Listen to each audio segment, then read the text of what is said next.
السلام علیکم ورحمۃ اللہ وبرکاتہ۔ بسم اللہ الرحمن الرحیم وبہ نستعین، الصلاۃ والسلام علی رسولہ الکریم وعلی آلہ واصحابہ ومن تبعہم بإحسان الی یوم الدین، اما بعد۔ ناظرین اکرام، میں آپ سب کا استقبال کرتا ہوں ہمارے الاحسان کے یوٹیوب چینل پر۔ آج ہم ایک خصوصی پیغام اپنی بہنوں کے لیے لے کر حاضر ہوئے ہیں۔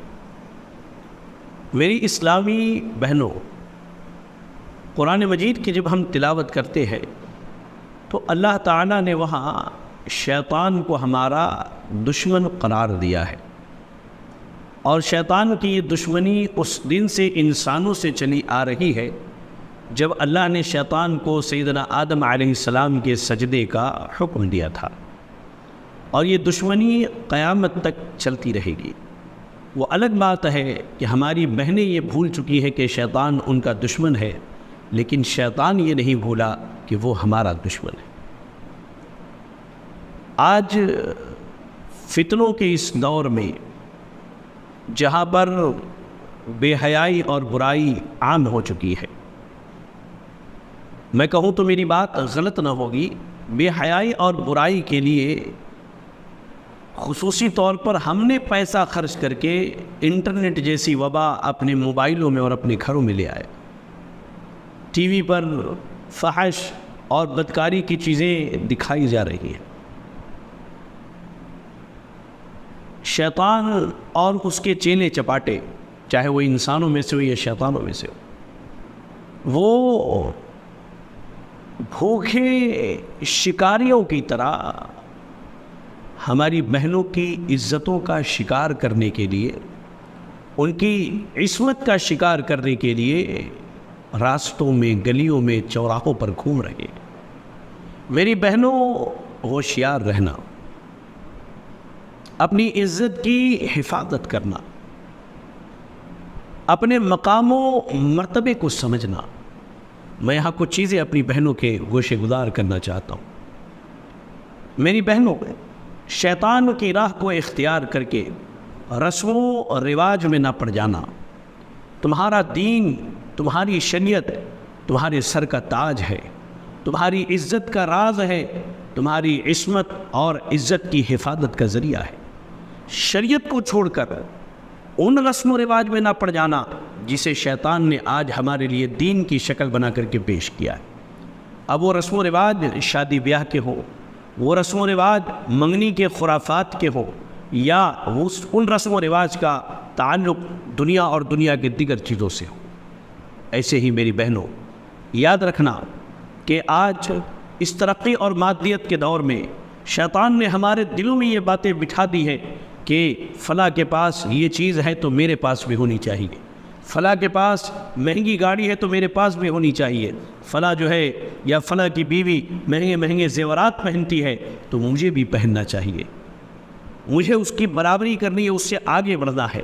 اللہ کے واسطے، اللہ نے تمہیں جو نعمتیں دی ہے ان نعمتوں پر قناعت کرو، اللہ کی شکر گزاری کرو، زیادتی کا مطالبہ نہ کرو، ورنہ ہم نے دیکھا زیادتی کے مطالبے میں ہماری بہنوں نے مہیلا لون کی صورت میں حرام طریقے سے سود پہ پیسہ لینا شروع کیا۔ اب اگر سود کی ادائیگی نہیں ہو پاتی ہے پھر وہ برائی، بدکاری، بے حیائی کے راستوں کو اختیار کر لیتی ہے۔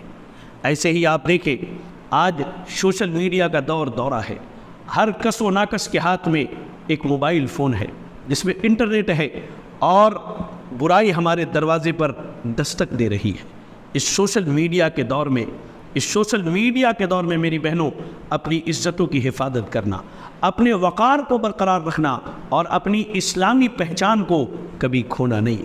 آج دیکھیں، ہم دیکھتے ہیں تو افسوس ہوتا ہے، نقاب میں ملبوس بہنیں، حجاب میں ملبوس بہنیں کہیں ٹک ٹاک پر، کہیں انسٹاگرام پر، کہیں فیس بک پر، کہیں یوٹیوب پر ناچتے گاتے اپنی ریلز بنا کر کے عام کرتی ہیں اور اس میں خوشی محسوس کرتی ہیں۔ میری بہنوں، ذرا غور کرو، یہ دنیا کی خوشی، یہ دنیا کی شہرت کہیں قیامت کے دن تمہارے لیے ذلت کا سامان نہ بن جائے، کہیں تمہیں جہنم میں داخل کیے جانے کا ذریعہ نہ بن جائے۔ اللہ اکبر۔ اس لیے موبائل اور سوشل میڈیا کے اس دور میں اپنی عزتوں کی حفاظت کے لیے یاد رکھنا، غیروں سے کبھی کوئی تعلق نہ جوڑنا، غیر مرد چاہے وہ کوئی بھی ہو، تمہارا اگر محرم نہیں ہے تو اس سے تعلق نہ جوڑنا، اس سے باتیں نہ کرنا۔ یہ سوشل میڈیا پر بیٹھ کر کے ہماری بہنوں کا شکار کرنے کے لیے ہر وقت تیار ہے، تو میری بہنوں اپنی عزتوں کی یہاں حفاظت کرنا، اپنے گھر کے اندر یا گھر کے باہر جو تمہارے محرم نہیں ہے ان کے ساتھ اٹھنا بیٹھنا نہیں۔ اللہ کے نبی صلی اللہ علیہ وسلم کی صحیح حدیث ہے، جب ایک مرد اور ایک عورت اکٹھا ہوتے ہیں تو وہاں شیطان انہیں ورغلاتا ہے۔ یہ حدیث کا مفہوم ہے، شیطان انہیں ورغلاتا ہے، بہکاتا ہے، یہاں تک کہ انہیں برائی پر آمادہ کر لے جاتا ہے۔ اس لیے اس چیز سے اپنے آپ کو بچا کے رکھنا۔ شوہروں کی نافرمانی نہ کرو، شوہروں کی نافرمانی نہ کرو۔ اللہ کے نبی صلی اللہ علیہ وسلم نے شوہروں کی نافرمانی کی وجہ سے سب سے زیادہ جہنم میں عورتوں کو جاتے ہوئے دیکھا ہے۔ اپنے ماں باپ کی، اپنے بھائی بہنوں کی، اپنے آل اولاد اور اپنے شوہر کی ناشکری نہ کرو، اور سب سے پہلے اللہ کی ناشکری سے بچو۔ اللہ نے تمہیں اسلام جیسی نعمت دی ہے، اللہ نے تمہیں اسلام جیسی دولت دی ہے، تمہارا گھرانہ اسلامی گھرانہ، تمہارا باپ، تمہارا بھائی، تمہارے بچے، تمہارے رشتہ دار، یہ سارے دین پر اور اسلام پر قائم ہے۔ اس نعمت پر اللہ کی شکر گزاری کرو اور اپنے آپ کو ناشکری سے بچا کے رکھو۔ ایک آخری بات، اللہ کے نبی صلی اللہ علیہ وسلم ارشاد فرماتے ہیں کہ اذا صلت المرأة خمسہا، عورت جب 5 وقت کی نمازیں پڑھے، وہ صامت شہرہا، اور رمضان کے روزے رکھے، وہ احسنت فرجہا، اور اپنی عزت کی حفاظت کرے، وہ اطاعت بعلہا، اور اپنے شوہر کی فرما برداری کرے، تو قیامت کے دن اس عورت کے لیے جنت کے 8 دروازے کھول دیے جائیں گے اور کہا جائے گا جس دروازے سے چاہو تم جنت کے اندر داخل ہو جاؤ۔ میری بہنوں، یاد رکھو، اس فتنے کے دور میں جہاں تمہارے بھائیوں کی ذمہ داری ہے تمہاری اور تمہاری عزت کی حفاظت، وہیں ان سے کہیں بڑھ کر تمہاری ذمہ داری ہے کہ تم اپنی عزتوں کی حفاظت کرو۔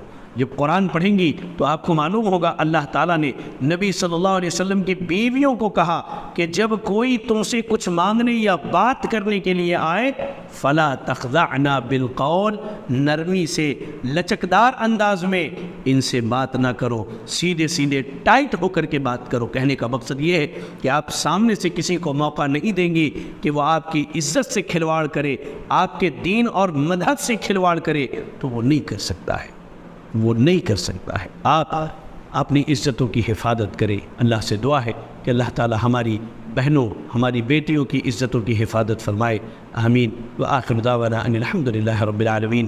جزاکم اللہ خیرا۔ السلام علیکم ورحمۃ اللہ وبرکاتہ۔